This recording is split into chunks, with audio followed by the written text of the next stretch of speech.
Our next guest is an old pal with a new movie and even has his own line of quality salsas. No Man's Land is in theaters, digital platforms, and VOD. Please welcome George Lopez.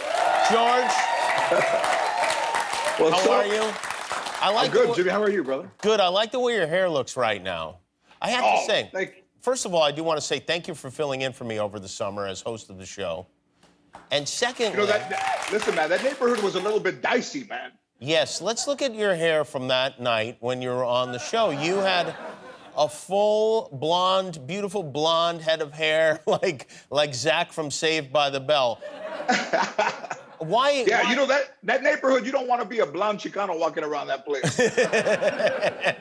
Did you do that yourself?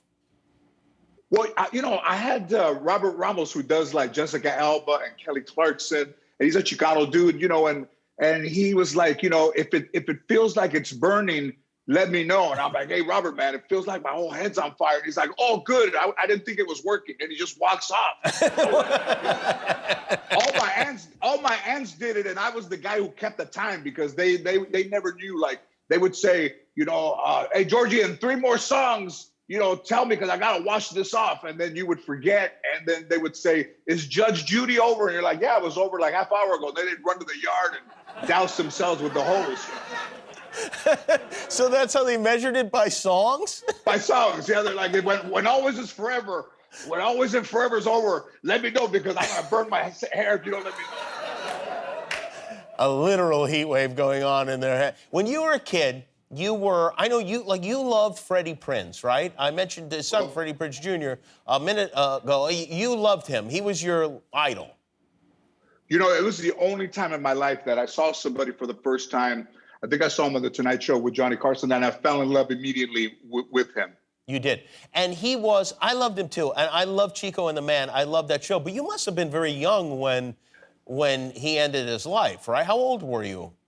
I think I was 17, 16. I was in 10th grade. Right.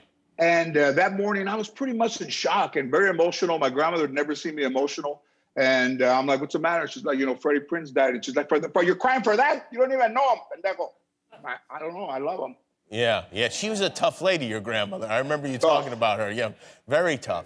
But you loved him, then you were a teenager, and he was gone. Is it something that you would go back and watch videos? Or, I mean, we didn't... You know, I was watching Chico and the Man, and they tried to replace him with some dude they found on Alvera Street. That didn't work. You know, and then, you know, you're traumatized by the death of this guy, and it's like something you can't share with your friends. You know, like when Mexicans get drunk, I'm sure Guillermo last night at his 50th birthday party, you start drinking, you start crying. You know, they're like, what are you crying about? You know, you're like, I'm crying about his Guillermo's 50th birthday. Todo llorando in the car listening to the radio. So it affected me emotionally. So I would go to Forest Lawn and I would visit his crypt.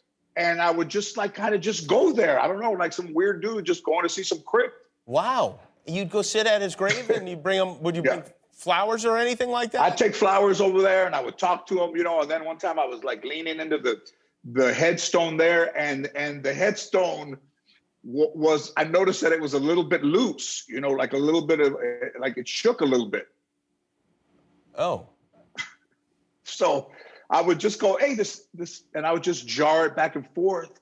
And then I'd look around and go over there, man, I snapped that thing off. So now I have this Freddie Prinze headstone that says Palms 23, we love you, Freddie Prinze. And I'm like holding it. So I have this thing, I put it in the back of my pants. I try to walk out of Forest Lawn with it. But anytime you're trying not to be seen, nobody walks cool. You know, you're walking, you know, you're like that, but I was pretending I was watering the grass, you know, just walking around. And I had it and I kept it and I put it between my mattresses for like 5 years. I slept that maybe some of his comedic timing would go through that, you know, that box the mattress into my head when I was sleeping. What? You stole his headstone? I stole his headstone, Jimmy. Hey, and then you don't think anything of it. And I go to the store, to the supermarket. I look down, and the Globe has a picture of his mom, and it says, "Grave robbers are trying to steal my son." Oh, no. What the hell, man? Right. Poor lady lady, man. She's pointing at a poster of him. I'm like, what the hell? All right, I have a couple more. We're going to take a break. We'll be right back with George Lopez after this. We are back with George Lopez. His new movie is called No Man's Land. It's in theaters and on VOD right now. You play a Texas Ranger in this one? I do, yeah. Listen, if the movie, the guy, the Texas Ranger, he doesn't speak a lot of Spanish, and he goes into, it's a little bit different because I chased a white guy into Mexico. Okay.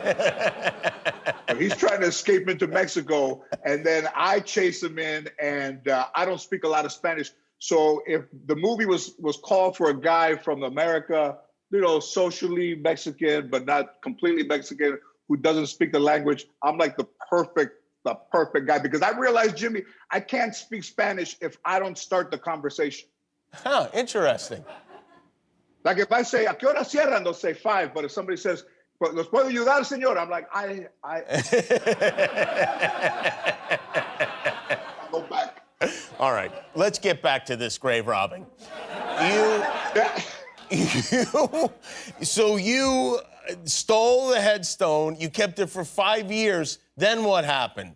Kept it for 5 years, I still have it. So listen, so we moved to Toluca Lake when I was married, Ann. So yeah. We moved to Toluca Lake, and Ann comes to the house and she goes, guess who lives 3 houses up? And I'm like, who?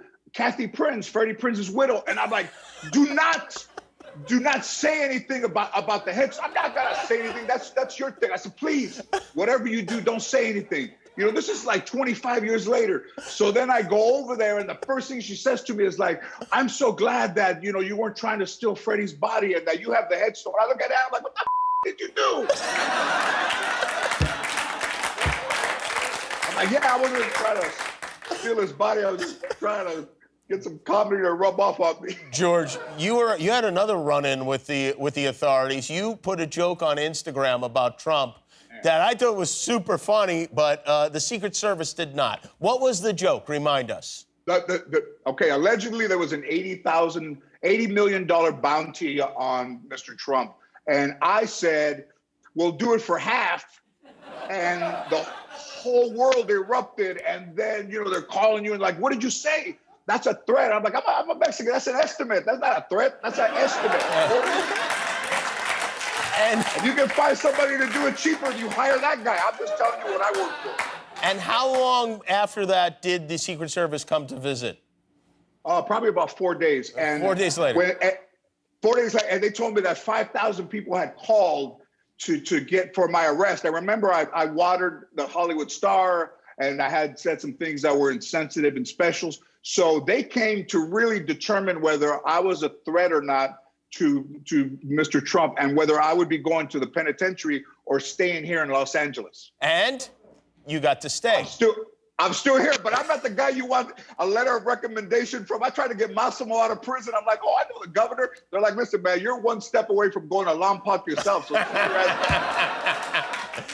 George, I do want to mention that despite the heinous crime you committed as a teen, you actually, I know you paid for and lobbied for Freddie Prinze to get a star on the Hollywood Walk of Fame, which I think makes up for it.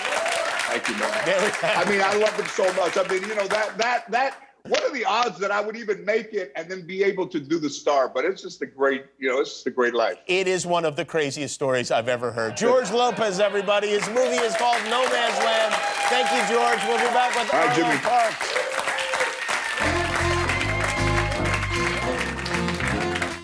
Thanks for watching. And remember, every time you click the subscribe button, one of your enemies gets destroyed.